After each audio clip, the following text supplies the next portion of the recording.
4, de 1 por 8. Ya hay un splitter, por ejemplo. Entonces, esa es la pérdida de exceso. ¿De acuerdo? Luego viene lo que se conoce como la pérdida de inserción. Es la relación de la potencia de la fibra de donde viene la señal a una de las fibras a la que va la señal, ¿no? Por ejemplo, ¿cómo se dice la pérdida de exceso? Decimos así, ¿no? Pérdida de exceso es LIJ, que es, bueno, acá menos 10, ¿no? Menos 10 logaritmo, ¿no? De PI sobre PJ. ¿Cómo lo mediríamos, por ejemplo, para igualito, para este mismo ejercicio? Tendríamos que decir pérdida de 1 respecto a 2, que sería igual a menos 10 logaritmo de la potencia 1 sobre P2. Pero ese es solamente respecto a P2, me faltaría con respecto a P4, o sea, L1, 4, menos 10 logaritmo de la potencia de entrada 1 sobre respecto a 4. ¿Bueno? Entonces, ¿cómo se llama esto de aquí? Esto se llama pérdida de inserción.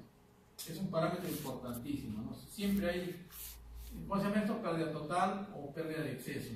¿Cuándo? ¿No? O pérdida de exceso. Bueno, ya está.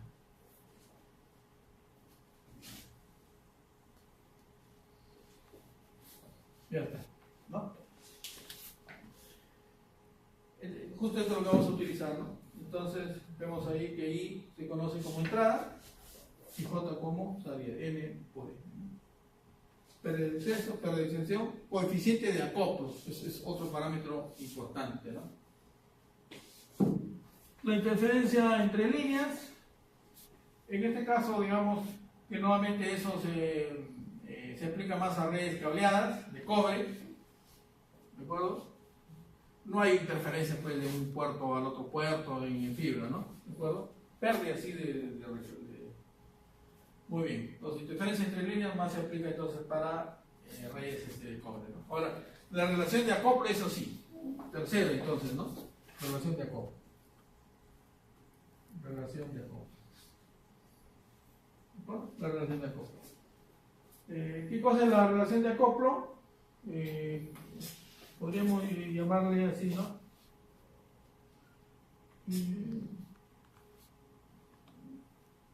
Miren, ustedes pueden ver ahí que PR, ¿qué cosa es? Puerto de salida considerado como que se refleja. Puerto 3. Puerto 3. ¿De acuerdo?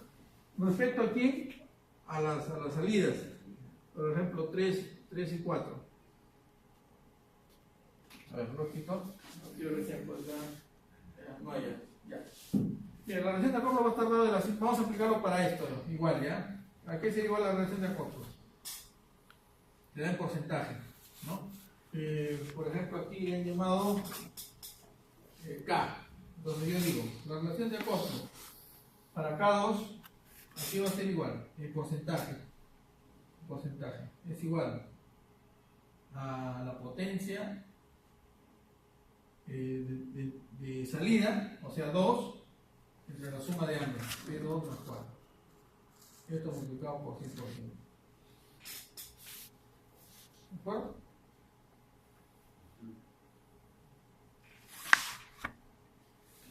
Y el coeficiente de acoplo para K4, que es la salida 4, en porcentaje también, es la potencia 4 entre la suma de las dos salidas. Bueno, multiplicado por 100%. Entonces, estos porcentajes de aquí, estos porcentajes de acá, o sea, la suma de estos dos porcentajes debe dar el 100%.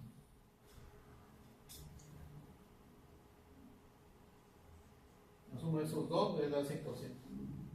¿De acuerdo? O sea que si uno dice que es porcentaje 80 y el otro es 20, el de 80 es mejor. Quiere decir que más luz se ha acoplado. Bueno, después tenemos la directividad, que tiene que ver la potencia de entrada respecto al coeficiente de acoplo, a la potencia de acoplo. ¿De acuerdo?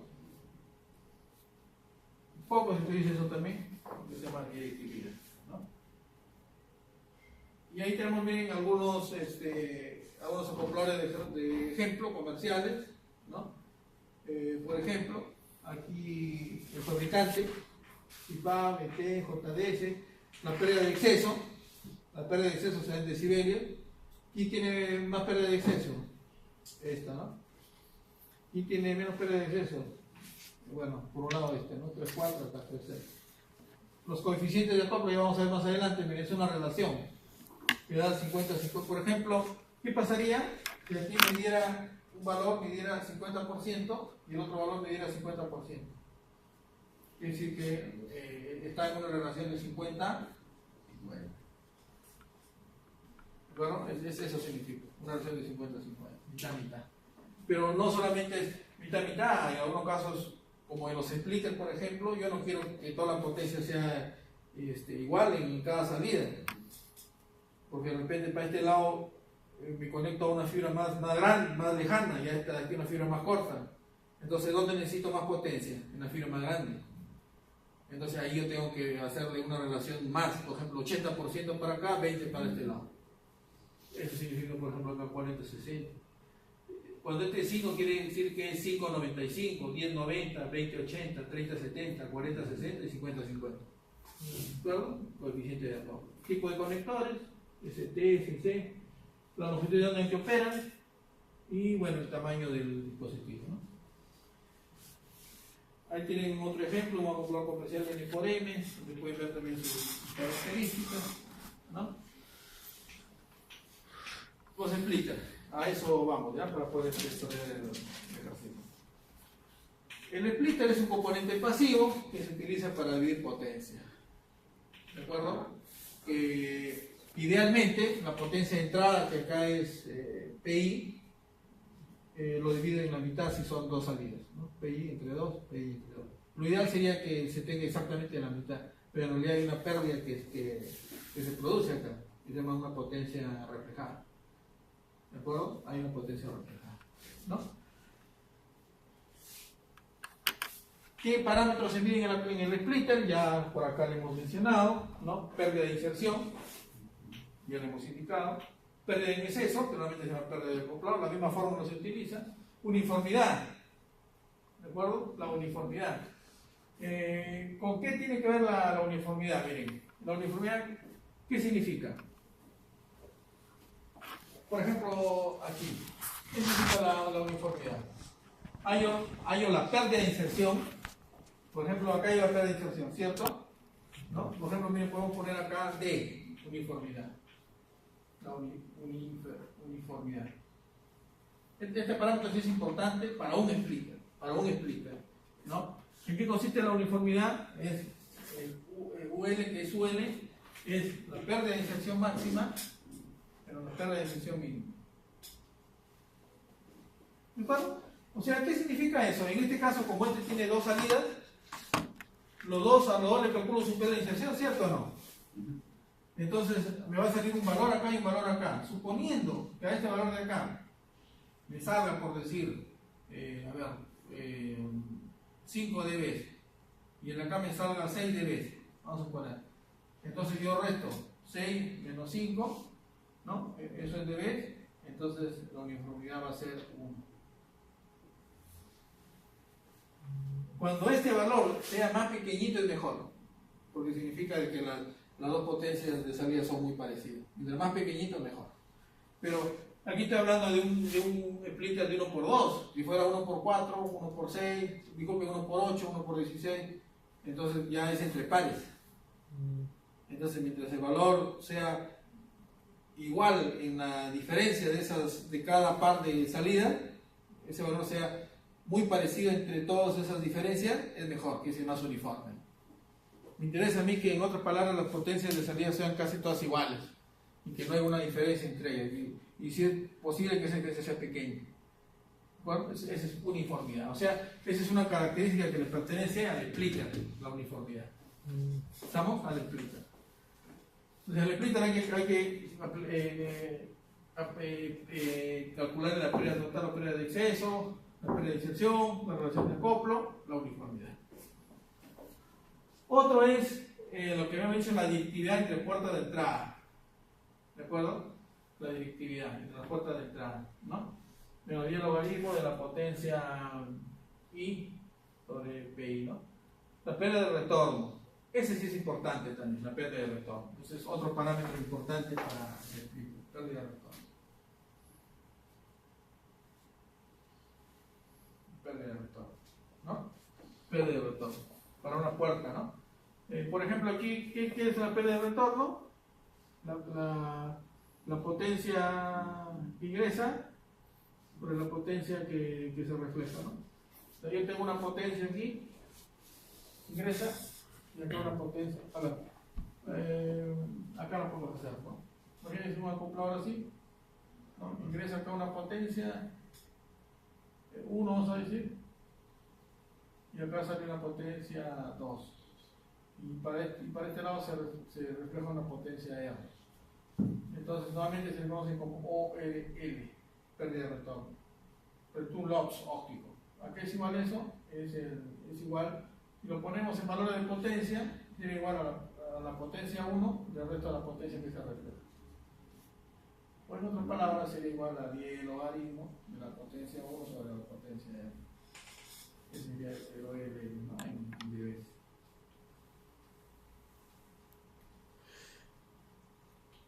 ¿No? Eso sería.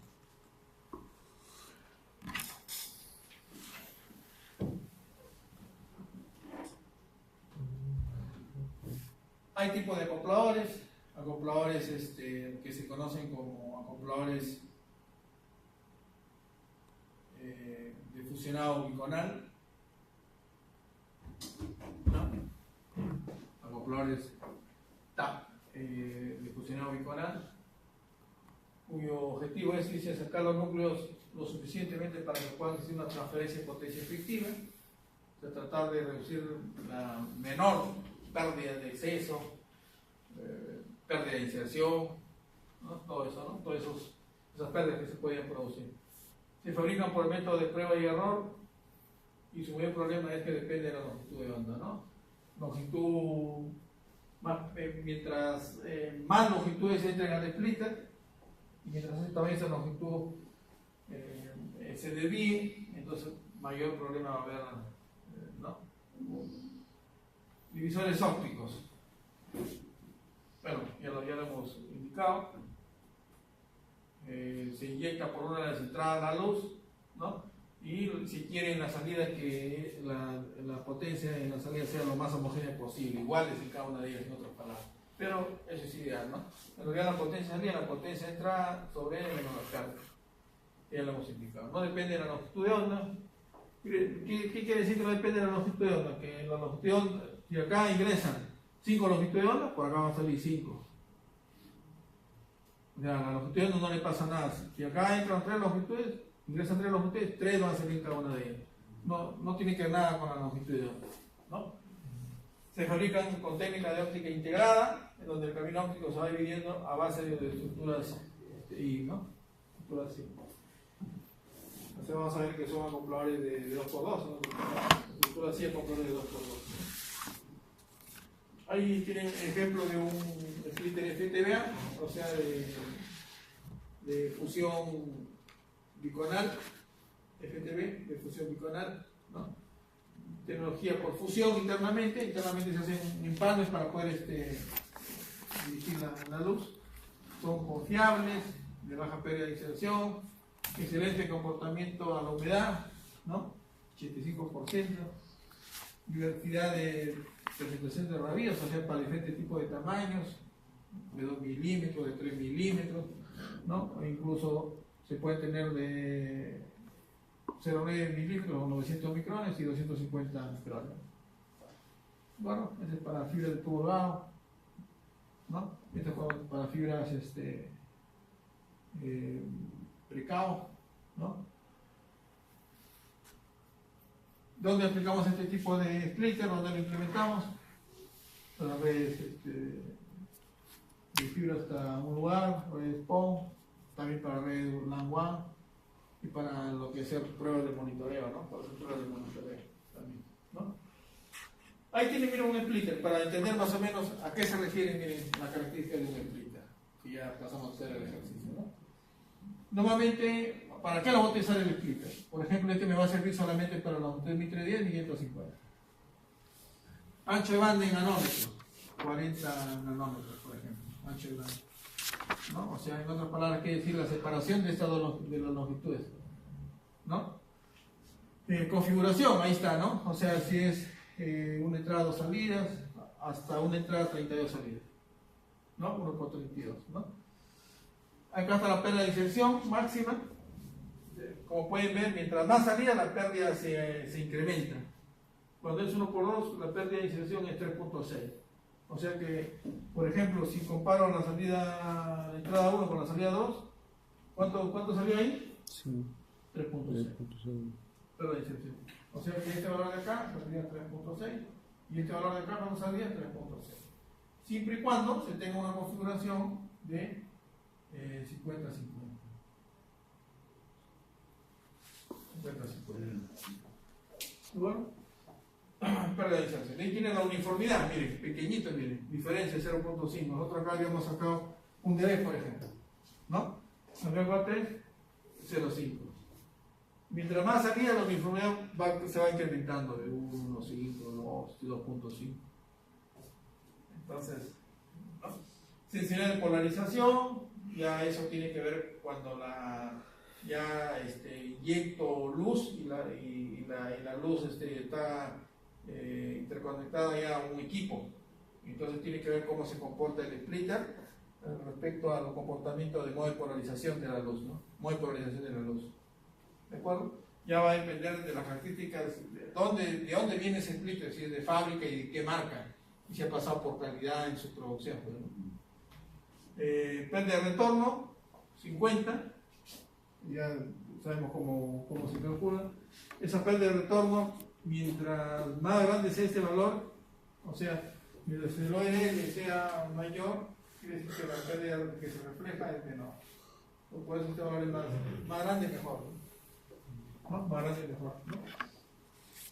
La directividad también es otro parámetro. ¿No? La temperatura, miren, temperaturas extremas, ¿no? De menos 40 a 85 grados, temperaturas extremas. El tipo de fibra, la marca, cada cantidad, ¿no? Tipo de rabillos, diferentes tipos de rabillos que me venden, 250, 900, 2 milímetros, 3 milímetros. La longitud del rabillo, 1 metro, y bueno, el envolvente, ¿no? ¿De qué tamaño es? Ese es básicamente, miren, un splitter FTB. Hay otro tipo de splitter que se le conocen como PLCs, que son encapsulados. ¿De acuerdo? Esos tienen las siguientes características, ¿no? Tecnología planar, de alta fiabilidad, baja pérdida de inserción. Lo bueno aquí que la sensibilidad de polarización es muy baja. El hecho de que sea encapsulado tiene un mejor comportamiento, ¿no? Respecto al splitter anterior. O sea, sensibilidad de polarización muy baja. Eso es la diferencia, ¿no? Excelente uniformidad, diseño y medidas compactas. También se utilizan para las redes FTP, redes PON, sistema LAN, WAN. O sea, ¿cuál es la diferencia? Que de aquí al ser encapsulado tiene mejores características, pues, ¿no? En su proceso de fabricación, ¿no? Y por eso la sensibilidad de polarización es mejor, ¿no? ¿Mejor? Por tanto, se utilizan pues, para redes de alta velocidad, ¿no? ¿De acuerdo? Para redes de alta velocidad.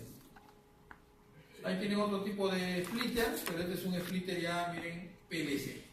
Ese es el splitter que tenemos ahí como ejercicio, ¿no? Acá iba lo siguiente, ¿no? Por ejemplo, este es un splitter, por ejemplo, de 1x2, 1x4 y así sucesivamente.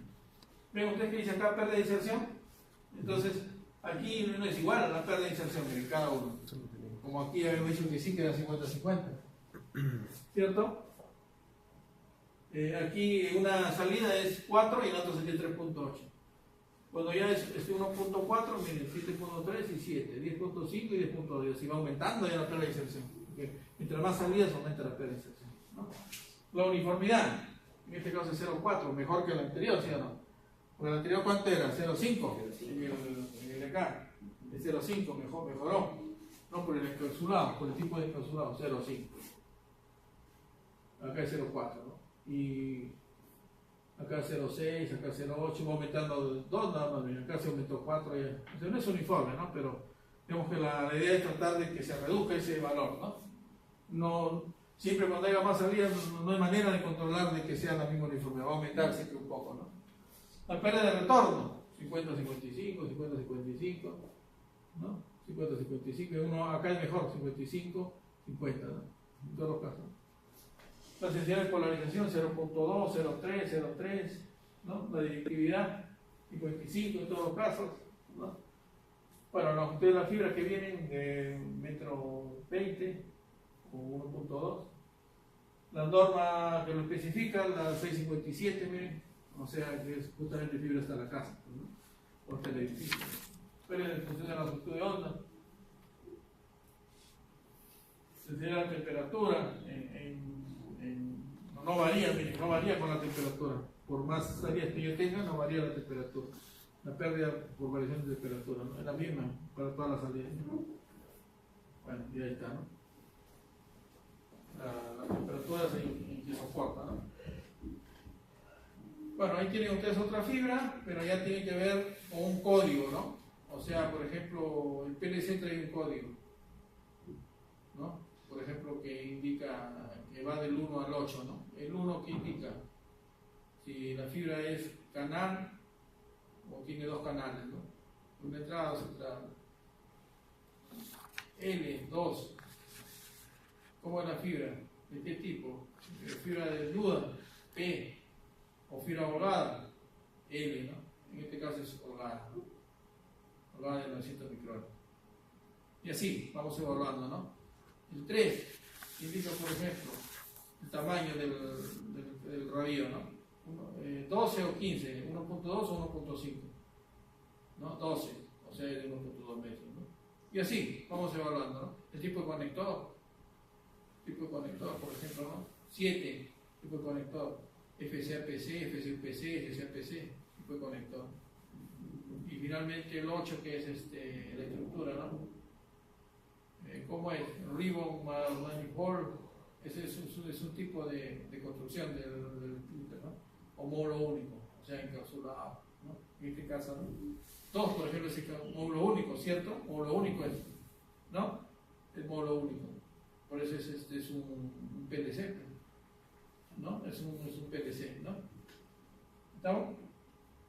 Ahí está la estructura de montaje de un split, ustedes lo pueden revisar, ¿no? Acá hay otro ejemplo.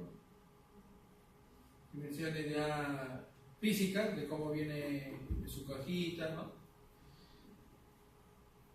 Muy bien. Vamos a ver vamos a terminar esta parte para hacer los ejercicios, ¿ya? Un multiplexer óptico. En este caso, no es como equipo este multiplexer óptico, por si acaso. En este caso es un acoplador. ¿De acuerdo? Es un acoplador que me permite, digamos, agregar varias longitudes de onda y sacar en un solo hilo de fibra varias longitudes de onda, ¿no? De buen aislamiento óptico, excelente a la humedad, construidos como fibras monomodos, dimensiones exteriores reducidas, pequeñitas, ¿no? Y suministradas para diversos tipos de salidas de fibra, ¿no? Entrada y salida, ¿no? De 250, de 900, de 2 milímetros, de 3 milímetros. Bueno, acá están los ejemplos, ¿no? Ahí tienen ustedes el ejemplo de multiplexor, en este caso monomodo de doble ventana, que opera en 980 y 1550, en 1480 y 1550 para WDM y 1310 y 1550. También tienen las mismas características, miren, pérdida de extensión, de aislamiento, de sensibilidad, de pérdida de retorno, el rango de temperatura que opera, o sea, las mismas características que puede tener un splitter, ¿no? Como ejemplo, ¿no? Con la diferencia que estos multiplexores tienen ciertas particulares, por ejemplo, 980 y 1550, quiere decir es un acoplador para un EDFA. Para un EDFA, esta es la longitud de transmisión, 1550, esta es la longitud de bombeo, 980. Ese es para un EDFA. Pero podría haber otro EDFA que la longitud de bombeo ya no es 980, sino 1480, ¿no? Entonces ya es un EDFA con bombeo 1480. Acuérdense, ¿no? Ahí tiene para 3 ventanas, opera en 1310, 1490 y 1550. ¿No? Ahí tienen ustedes los multivisores ópticos CWDM de varios canales, ¿de acuerdo? Donde aquí se especifica, miren, el ancho banda de canal, o sea, la separación entre cada longitud de onda, 6 nanómetros, aquí 10 nanómetros, acá 20 nanómetros. Este es el primero que apareció, ¿de acuerdo? Ancho banda del canal, 6 nanómetros cada canal. Y la banda de guarda que hay entre cada canal, 0.6 nanómetros, por ejemplo. Aquí 1 nanómetro, acá 1 nanómetro, la banda de guarda, ¿no? Y el número de canales acá está, miren, puede ser de 2.4, en todo caso de 2.4, o sea, acuérdense que WDM es 2 canales, CWDM ya es más de 2 canales hasta 32. En este caso sí es CWDM porque tienes 4 canales. O sea que cada canal, ¿cuánto es su ancho de banda? 6 nanómetros, pero entre ellos ¿cuántos están separados? 0.6. Eso significa. ¿De acuerdo? Entonces hay que tener cuidado a la hora que yo pongo la longitud de onda y la separación entre ellos porque podrían traslaparse. ¿Estamos? Los filtros, importantes. Miren, 3 tipos de filtros que son los más importantes. 3 tipos de filtros que son los más importantes. Los filtros que se utilizan en los circuladores, o sea, en los OADM, y ahí voy a encontrar yo filtros. Vamos a ver más adelante, creo que hay un ejemplo de esto, ¿no? En los OADM, ahí están estos tipos de filtros, que se llaman filtros, ¿no?, de rejilla de Bragg. Filtros de rejilla de Bragg. ¿De acuerdo? Que tiene una característica, ¿no? O sea, que está operando a una longitud que se llama longitud de Bragg, ¿no? Y esa longitud de Bragg depende del producto de 2n por el periodo de la red, ¿no? O sea, depende del índice de refracción, 2 veces el índice de refracción por el periodo de la red. ¿De acuerdo? El periodo de la red no es otra cosa que el lambda, ¿se acuerdan? Respecto a la velocidad de la luz, es sobre frecuencia, ¿no? Es sobre frecuencia, ¿no?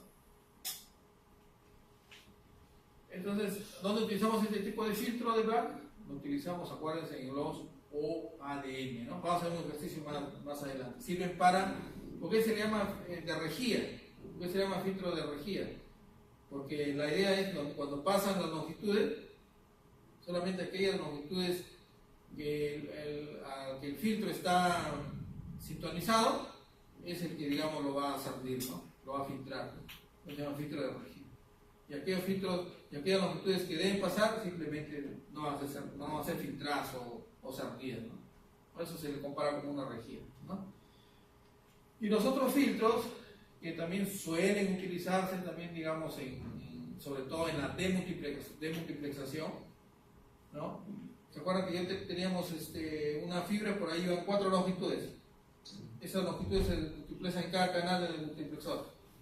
Pero esa longitud que se demultiplexa, lo más probable es que haya atenuado la señal y también la longitud se haya desviado hacia un lado positivo o negativo. Entonces ahí inmediatamente hay que poner esos filtros, que se llaman filtros de lámina delgada. O sea, ¿dónde van los filtros de lámina delgada? En los demultiplexores. En cada canal de la salida de los demultiplexores. Pero ojo que eso uno no lo pone, ¿eh? O sea, ya está construido, ya, o sea, es parte del equipo, ¿eh? No es el filtro que yo pongo delante de un receptor, que es otra cosa.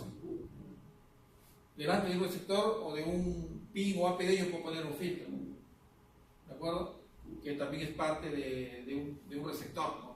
Cuando uno compra, ya ese filtro ya está internamente. Hay un filtro óptico, el receptor y un filtro eléctrico. Esos 3 componentes forman parte ya del receptor, ¿de acuerdo?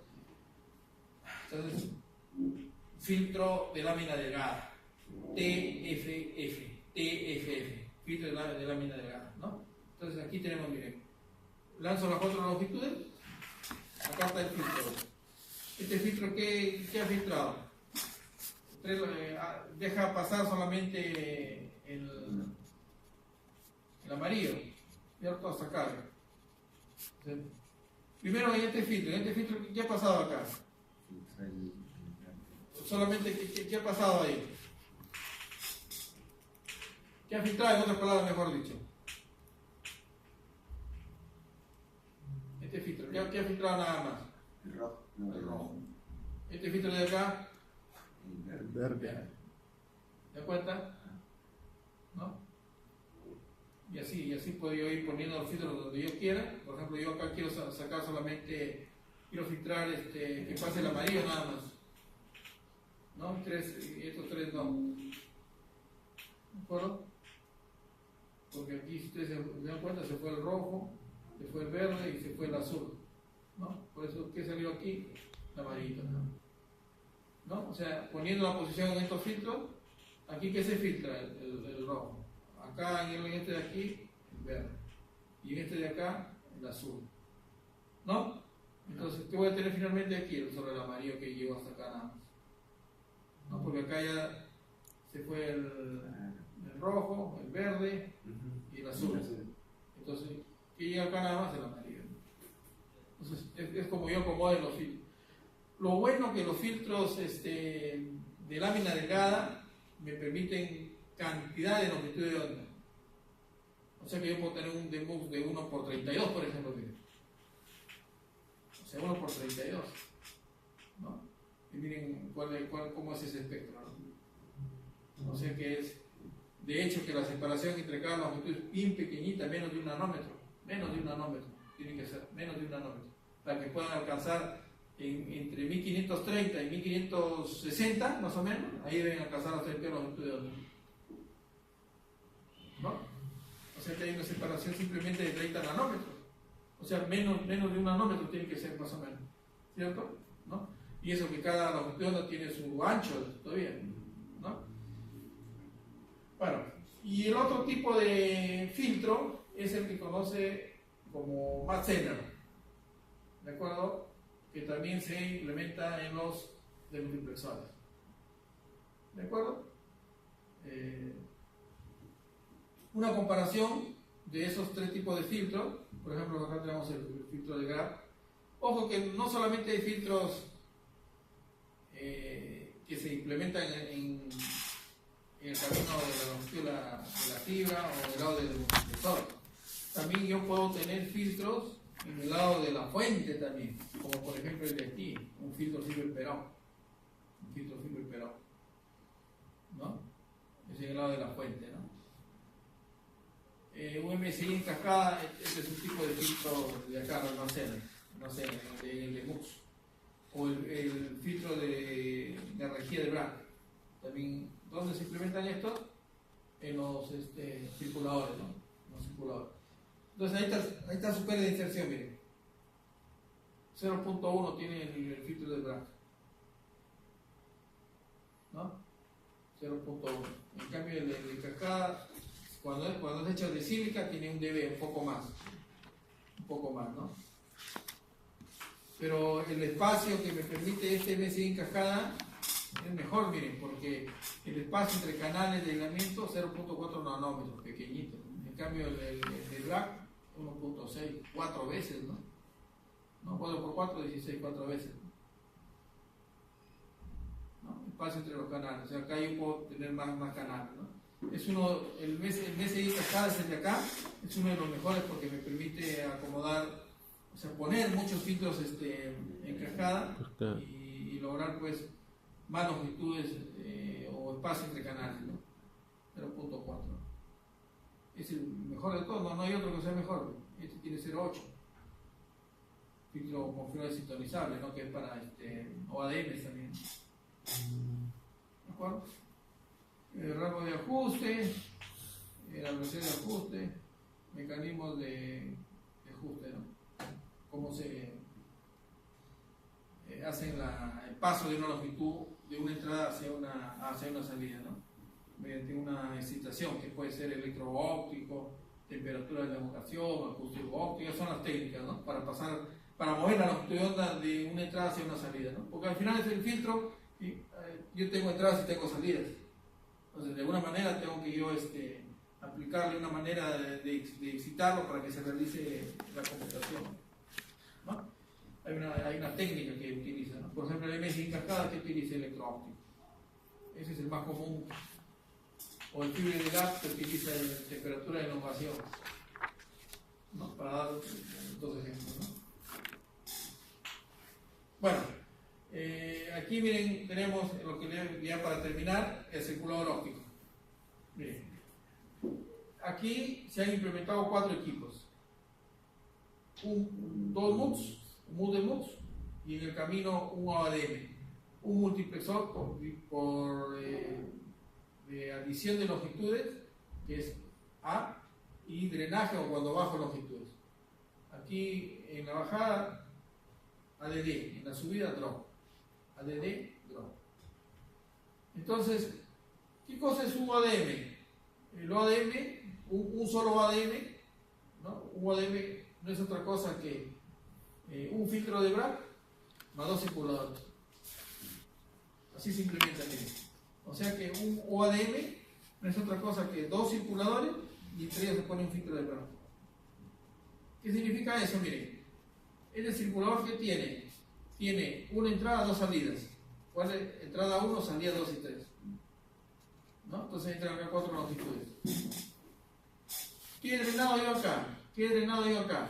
O sea, ¿qué he hecho? Que solamente la fibra amarilla solamente baje. ¿Sí o no? La fibra amarilla baja. Entonces el filtro de Bragg tiene que estar sintonizado para que solamente dejen pasar las longitudes que están aquí, ¿no? Excepto la amarilla. Que la amarilla ya ha sido drenada, pero ¿sí o no? Entonces el filtro de Bragg tiene que estar sintonizado para cernir nada más. ¿Qué longitud? ¿Qué longitud solamente deben pasar? La roja, la verde y la azul. ¿No? Esa es su tarea del filtro de Bragg. ¿De acuerdo? O sea, y de ahí aquí, ¿qué tenemos? Tenemos otro circulador, donde aquí sí, más bien en lugar de, aquí yo he bajado una longitud que es la amarilla, más bien aquí ahora lo voy a insertar, la adición. Adiciono la longitud amarilla y ahora sí la salida va a tener lo que tenía acá, ¿no? Pero ¿cuál es el sentido de que filtres para que después lo vuelva a agregar? Porque acá yo lo utilizo, ¿no? Ah, claro, ahí no lo utiliza, pero en el otro. Acá lo utilizo y acá también lo utilizo. O sea, es como que en el OADM bajo la longitud de onda, Yeah. ¿de acuerdo? Y el otro es el mismo ODM, ¿eh? Ese es el mismo OADM. Yeah. Es el mismo OADM. O sea, todo esto de aquí es un solo equipo, es solamente este de acá. Un OADM es un filtro de Bragg más 2 circuladores. O sea, vienen las 4 longitudes, bajo información con una longitud de onda, entonces por aquí, digamos que no hay la longitud de onda, pero ya ha sido drenada. Entonces aquí ya se tiene que recuperar. ¿Para qué? ¿Esto por qué se puede hacer? Esto se puede hacer porque de repente aquí un usuario quiere subir información. O sea, acá bajo información, acá subo información. Esa es la idea. Pero no necesariamente tiene que hacerse esto, ¿no? Pero, ¿por qué se hace esto? Porque normalmente todas las longitudes, como entraron, deben circular o deben llegar a la salida como entraron. Ese es el criterio. Eso me garantiza de que la longitud no sufrió pérdidas, ¿no? La garantía de que hay una longitud que entra y que sale y es la misma, ¿no?